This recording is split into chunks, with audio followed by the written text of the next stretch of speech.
Well, I want to start this morning by asking you a question. And it's an important question. It's maybe the most important question we have to ask ourselves.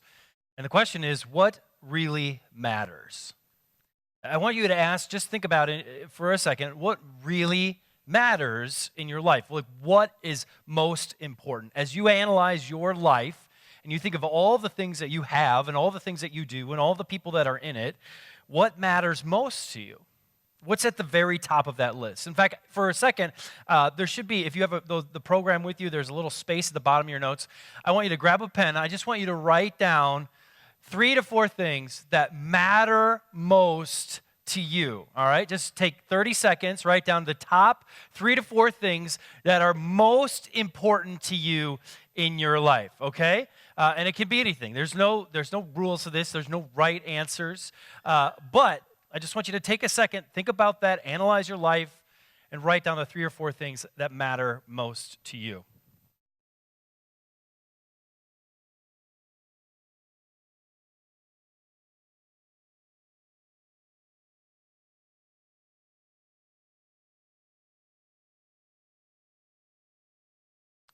Y'all seem like fast writers, so I'm going to keep going. Now, I want you to take a look at that list, and I want you to tell me if any of these things are on it. Your car, your Netflix subscription, your new pair of shoes, your patio set, your game console, your leather sofa. Anybody? All right, all right. Now tell me if any of these are on that, all right? Your relationship with God, your marriage, your friendships, your health, your kids, purpose in life. Any of those match what you wrote down? When you really think about it, when we are asked the question, what really matters to us, it's a pretty easy answer for us. It doesn't take us long to think about, here are the things that really matter to us. These 3 or 4 things, they come to mind pretty quickly. And it's a pretty short list. It's actually pretty simple when you look at it. It really comes down to a few things. Most of the time, it comes down to our relationship with God, relationship with ourselves, and a relationship with others. When you look at your list, my guess is that most of the things on your list have to do with a relationship with someone else or with God. It's pretty simple. And yet, when you look at that list, I want you to think about the fact that you're probably and possibly not making as much progress in those areas as you'd like. For many of you, your relationship with God is shallow. Your marriage may be struggling. Your health is in decline. You aren't sure what your purpose in life is. And I got to be thinking, why? Why is it that it's so simple for us to sit down and say, these are the things that matter most to us, but that for most of us, we are struggling to make much progress in any of those areas? Why is it so hard to experience joy in the things that often matter most to us? Well, part of the reason I believe is that we have believed a lie for far too long. And the lie is this, that more is better. That more is better. We have bought into the belief that for us to experience life in its fullest, we must fill it with as much as we can. The more we have, the more satisfied we will become. If 1 is good, then 2 is better, right? I remember when I was in college, I went and saw the movie Fight Club. Have people seen the movie Fight Club before? A few of you. Great movie, very intense movie. But my friends in college, and we went and saw this movie, and we went to the concession stand, and I wanted to get some candy or something for the movie, and I noticed they had Mike and Ike's, and I love Mike and Ike's, as everyone should, because they're delicious. And so they had 2 different kinds of packages. They had like the normal Mike and Ike package, and then they had what they called the shareable package. And I thought, well, get the shareable package, right? Because more is better, right? More is better. And so I sat down in my seat, and the movie got going. Now, again, if you've seen this movie, it's really intense. I mean, it's just like one thing after another, and you're just caught into the story, and there's fighting, and there's things blowing up. And so, about halfway through the movie, I realized I had eaten this entire box of Mike and Ike's. And I started not to feel so good because the Mike and Ike's, when you eat them, they congeal together into a giant ball of jelly that then sits in your stomach and makes you want to vomit. So about 2/3 into this movie, I'm like, I'm going to throw up. I can't sit here. So I left, went to the bathroom, and I spent the rest of the movie in the bathroom. Didn't even know how it ended. And if you've seen Fight Club, that's a big deal. Like the way it ends changes everything with the movie. It took me another week to figure out how the movie actually ended. And I think back to that story, and I think, you know what? I believe that lie so much, that more is better, and it's not. It's just not better. More is not always better. In fact, it's almost never better. Well, welcome to this first week of our series called Making Change. And in this series, we are going to take a close look at God's will for our resources, for the things that we have. Specifically our finances, but also just our mentality when it comes to how we live this life and steward, take care of, manage the things that we've been given. And we're going to look at some of the lies that we have believed that are supposed to lead us to greater financial freedom and prosperity and all of these things we hope for, but ultimately have left us stressed out, dissatisfied, and for many of us, broke, right? So we're going to address some of those things. We're going to look at God's principles for how we can best manage the resources and the money that we have been given. We're going to look at what God says to us as to how he desires us to use and manage those things that he's been given. And it's important for us, before we get all to those principles that we're going to look at, it's important for us to take a look at why so many of us struggle financially and what is really at the root of it, okay? So if you have a Bible, you can open up to the book of Ecclesiastes, about the middle of the Bible.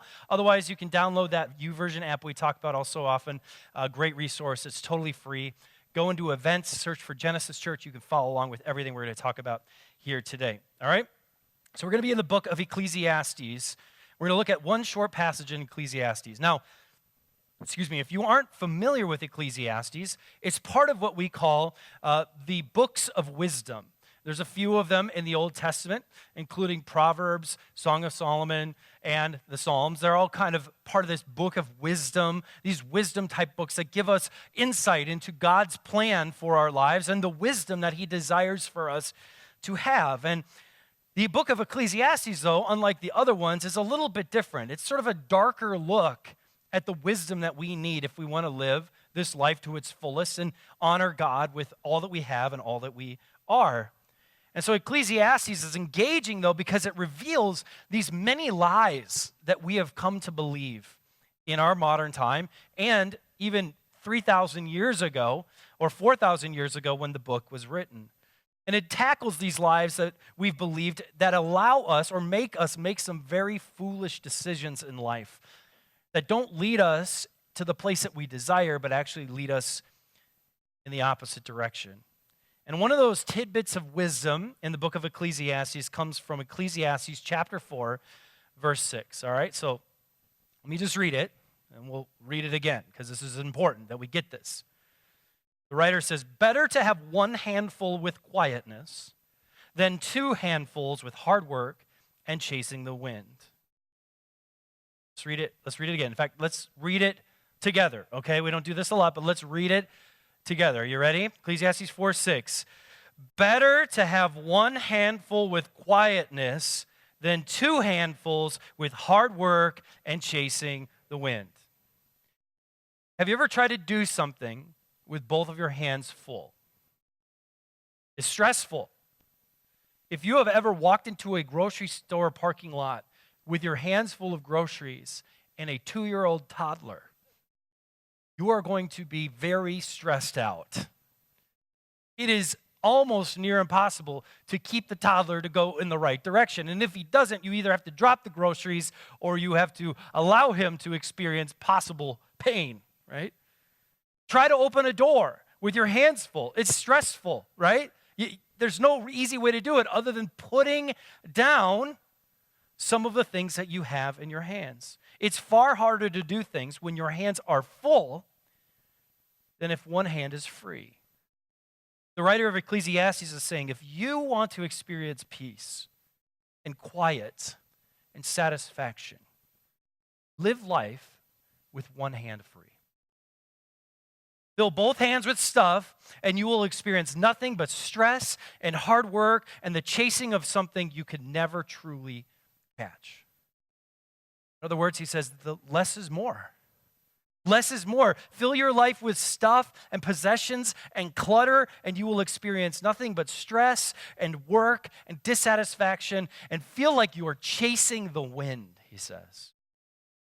Simplify your life by holding on to the things that matter most, and you will experience peace, joy, and deep satisfaction. Less is more. Less is more. Say it with me. Less is more. Say it again. Less is more. We could start a chant. We could go outside and picket stores. Less is more. No, we won't do that. Better to have one handful with quietness than two handfuls with hard work, chasing the wind. Now, we're 21st century Americans, and this goes against everything that we know, see, hear, or have been taught. We have been taught that more is better. More is better, more is more. If you want to experience life at its fullest, you need to gather and accumulate as much as you possibly can. But we also know that that's just not true. For those of us who have tried to do that, accumulate as much as we can, we know it doesn't really satisfy. Nothing in this world that we can accumulate is ever going to satisfy us or give us a greater purpose in this life. So how do we move from this more is better mentality to a less is more kind of life? How do we become and live the kind of life God talks about in Ecclesiastes? Well, the first thing that we can do, and this is right off the top, is we can cut back. I did a little research, and this is really interesting to me. One of the best income-producing real estate investments that you can make is in self-storage facilities. Some facilities are estimated to make close to $800,000 in revenue every year, small ones, and they have very few overhead expenses.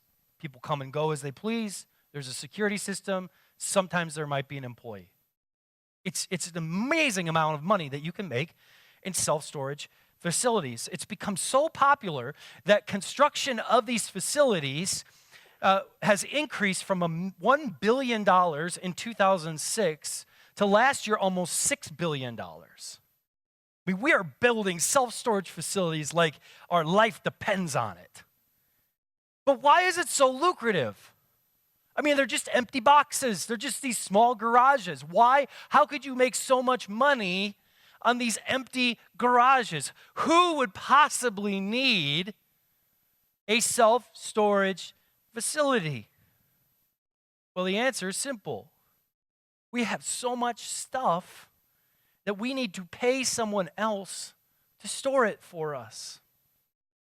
We've maxed out our 4 and 5 bedroom houses with stuff with so much stuff to the point where our garages are now full and we cannot park our car in them. And it's so full and overflowing that we actually pay somebody else to store more of our stuff. I mean, we have so much stuff. We have accumulated so much stuff because we are a more is better culture. And people are making hand over fist on the fact that we believe that more is better. And that's why, maybe more than any time in history, we as 21st century Americans need to hear this, that less is more. More is not better. It's almost never better. Less is more. Better to have one handful with quietness than two handfuls with hard work and chasing the wind. Less is more. I believe that's why God destroyed our projector this morning. Because less is more. At least I like to think that. I mean, we need to learn from Jesus' principle that says life is not measured by how much you own. Your life, it's not measured by the stuff that you've accumulated. So we need to cut back. We need to cut back on what we're accumulating, because the accumulation of stuff, it's never going to satisfy, and it will actually cause you more stress and headaches. Go on an accumulation fast, if you will, and see what happens. Trust me, you don't need another set of towels. You don't need another pair of shoes, ladies. You don't need another gadget, guys. It's just a thing. Cut back. You don't need it. And instead, increase your investment in the things that really matter. Secondly, if we're going to live a less is more kind of life, we need to clear out. Cut back and clear out. Earlier this year, America went through a Marie Kondo craze. Some of you know what I'm talking about. She wrote a book many years ago, but Netflix released this show with this dear woman and her crazy insights on how to simplify and organize your home. And it went viral. People were like, this is amazing. And people jumped on the bandwagon. They started clearing out their closets and dressers and thanking their stuff for serving them and all this weird stuff and rolling up T-shirts. And for a month, like, that's all I heard about on social media. And there were videos and people were just like, man, I'm getting all my clutter out. And then after a few weeks, nothing. I heard nothing about Marie Kondo. There was no more talk. I didn't see anybody rolling up T-shirts. I didn't see anybody thanking their stuff for serving them well and bringing it to Goodwill. Now, I don't know for sure, but my guess is that the intention was good, but it just didn't last. That the clutter we tried to clear out in that month-long span actually found its way back into our lives. And, honestly, like, Marie and her methods became this instant hint because I believe that we are desperate to clear out our clutter. It is consuming our lives. We want so badly to live more simply. There's something internally wired in us that clutter makes our lives more stressful. We were never made to live with all of this accumulated stuff. We were instead made to live this simple life where we invest in the things that really matter. Now, I am fortunate to live with a wife who despises clutter, almost to a fault. On more than one occasion, I will be looking for something that I need, and I will ask Kristen, have you seen this item? And she will tell me, I gave that to Goodwill weeks ago. Nobody asked me, but there it's gone. She decided nobody's using this and gave it away. Every month or so, she will instruct everyone in our home to go into our closets and clear out all of the clothes that no longer fit us or that we no longer wear, and she will take them out of the house. It's actually an amazing blessing because I don't have a lot of clutter. I don't have a lot of anything because of it. So she's an expert. If you want your house cleared out, she's for hire. She will clear your house out. We're constantly trying to seek peace and simplicity in the midst of our clutter, and the two things cannot happen. They don't work together. And it's a real problem in this modern age. In fact, psychologists have found and are finding that clutter and this need for more is actually causing all sorts of psychological, physical, emotional, and spiritual problems for us. In 2016, a University of New Mexico psychologist, Catherine Rooster, and her colleagues examined how clutter compromises an individual's perception of home. That over time, if your home is so cluttered with stuff that you've accumulated because you believe that more is better, that you actually disassociate your home with being home. It no longer feels like home. It's not a peaceful place. It's a stressful place.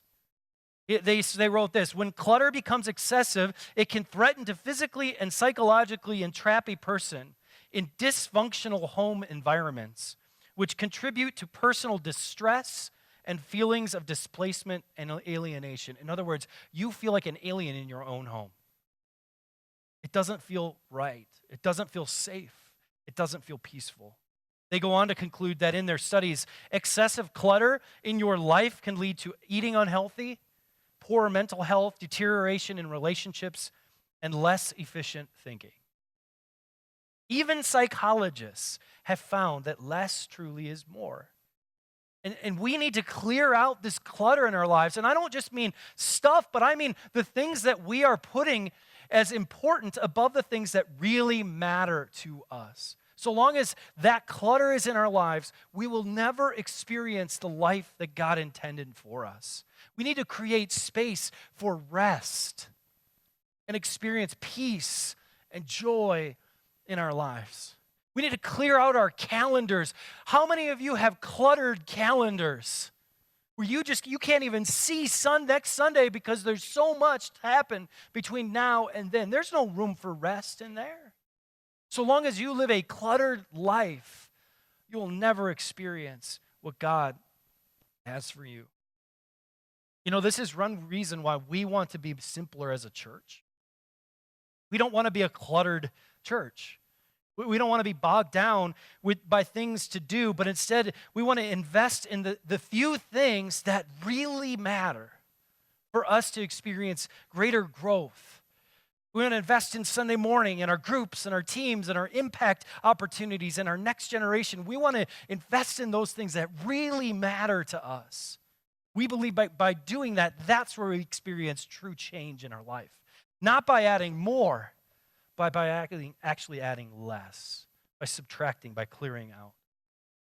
Lastly, if we want to live this less is more kind of life, and if you hear nothing else today, I pray you hear this. We need to chase contentment. Believing we need more in order to be satisfied is an issue of contentment for us. And nothing causes us to feel uneasy and dissatisfied like a lack of contentment in life.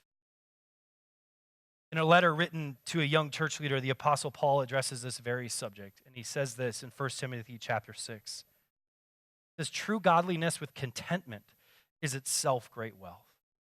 After all, we brought nothing with us when we came into the world, and we can't take anything with us when we leave it. So if we have enough food and clothing, let us be content. Let us be content. Let me ask you, when was the last time you prayed for greater contentment in your life? When was the last time you looked around at all you had and said, this is more than enough? When was the last time you reminded yourself that great wealth is achieved when we pursue God and are content with what we have? And listen, I know it is hard. You look at others in your life and you wonder what it would be like to have what they have, to have the bigger house or the more stuff or the better car, whatever it might be. It's easy to be tempted by the notion that I will be more content if I get all of these things, if I accumulate all of this stuff. But it never happens. It never happens. I went through this recently with my golf clubs, which are a very prized possession of mine. And I found myself spending hours looking at how I could upgrade my golf clubs. And I don't know if you know this, but golf clubs are not cheap. And so I was like, man, if I just had a newer driver, I could do this. And if I had new irons, I could do this. I have a better putter, I could do this. And I was putting it all together. It was like $4,000. I'm like, I think I can swing that. It was just irrational. And then I was talking to a friend who just bought like an entire new set of golf clubs, spent like $3,000 on these golf clubs. And he went out and he shot 96, which was the worst score he'd had in like 3 years. And so I looked at my clubs and I thought, you're enough. And I shot 74 that day. And I was like, okay, point proven. I don't need to spend $4,000 on new golf clubs. They're not going to give me the contentment that I actually desire. Now listen to me. I am not saying you shouldn't buy things. That's not what I'm saying. But there is a mentality in our minds that we have believed this lie that if I have something better, if I have something more, then I will experience greater contentment. And if you've tried it, you know it's not true. You went and you bought the car and you drove it for 3 days and then you looked at the bill and you went, I should not have done that. I'm stressed out now. How am I going to pay for this? You went and you got the bigger home. And you were really excited for a week, and then the mortgage came, and you were like, oh my goodness, how am I going to pay for this? More is not better. Less is more. Cut back, clear out, chase contentment. If we do these things, I promise you, it begins to change your mentality and how you manage the things that you have. And if you build this mentality and allow God to establish this in your heart, all of the rest will begin to follow. And we're going to talk about how we can get out of debt and how we can be more generous and how we can save for the future. But it starts here. If we continue to believe that more is better in our life, that if we accumulate more, we will continue to be in debt, we will have no savings, and we will never be able to be generous. But when we begin to say, you know what, if I just have one handful and I'm content in life, then I'm free to do so much more. Saying, I can help you. I can be more generous. I can pour into the things that really matter in my life. I can experience greater purpose. I can do the things that God is calling me to do. It's likely that your financial struggles are a product of not feeling like you don't have enough. It's more likely, though, that your financial struggles are a reality because you think you actually have too much. You've bought into the lie that more is better, and as a result, you've put financial strain on your life in an attempt to accumulate more. This isn't God's desire for your life. It's not God's desire for my life. God's desire is for you to experience contentment and financial freedom and joy with the things that you do have. God's desire is for you to live a less is more kind of life. And we, as a church, want to help you. We really do. We want to help you. In fact, we have something coming up on November 20th that I want you to be aware of. If you are struggling at all in your financial world, or you're just like, man, I need a refresher, I need to get this under control, I need to go back to the way I once did it, or I've never done it well, and so I need some help. We're hosting a Financial Peace live stream here on November 20th. And so all you have to do is show up. Starts at 6:45 on that Wednesday. There'll be a live stream of Dave Ramsey and some of his co-hosts, and they'll be talking about how it is that we can live with this less is more mentality and begin to manage our financial and resourceful world in the way that God intended, okay? If you have kids, let us know. We are wanting to provide childcare. We want as many people to be able to receive the help that they need from this live stream, okay? So mark that down. You do need to register, so you can do that at the Welcome Center or go to our website and register and let us know you're going to be there. Because in the end, what we want for you is, here's the thing, most people believe that preachers want your money. Actually, what I want for you is I want you to experience more freedom and joy with your money. I want you to experience the joy of generosity with your money. That's what we desire at this church. That's why we're doing this series. We want you to make change so that you can experience that joy. And you know what? I got to thinking about all of this, and I thought, this is so true of Jesus, that nobody modeled this better than Jesus. And what I love about Jesus, I say this all the time, Jesus will never ask you to do something he didn't do himself first. Jesus was a less is more kind of guy. In the Old Testament, listen, look at this. In the Old Testament, we're given 613 laws that we're supposed to follow.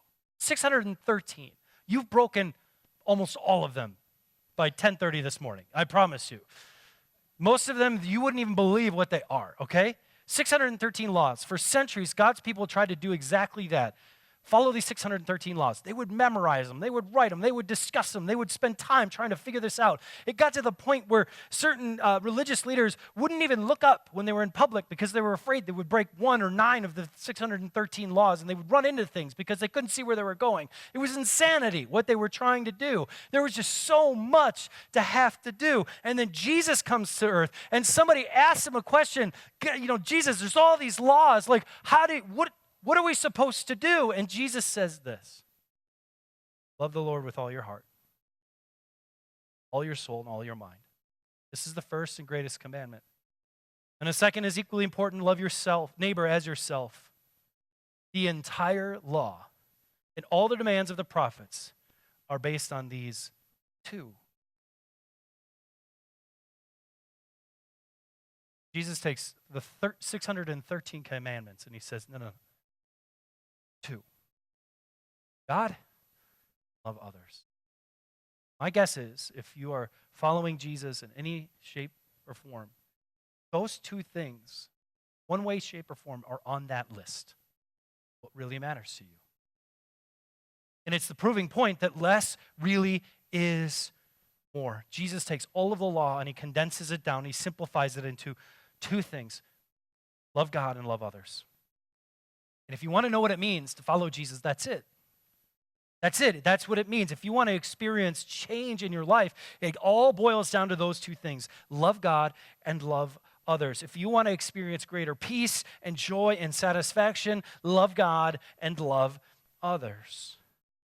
And when you begin to love God in the ways in which Jesus has taught us, you will begin to realize that less is really more. That it's better to have one handful with quietness than two handfuls with hard work, chasing. Pray.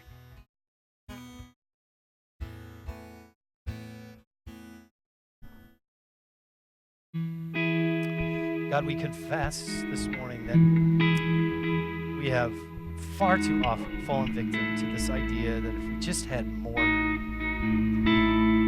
we would experience greater joy and satisfaction. And I think we all can admit, God, that we know that that's not true, that it's a lie.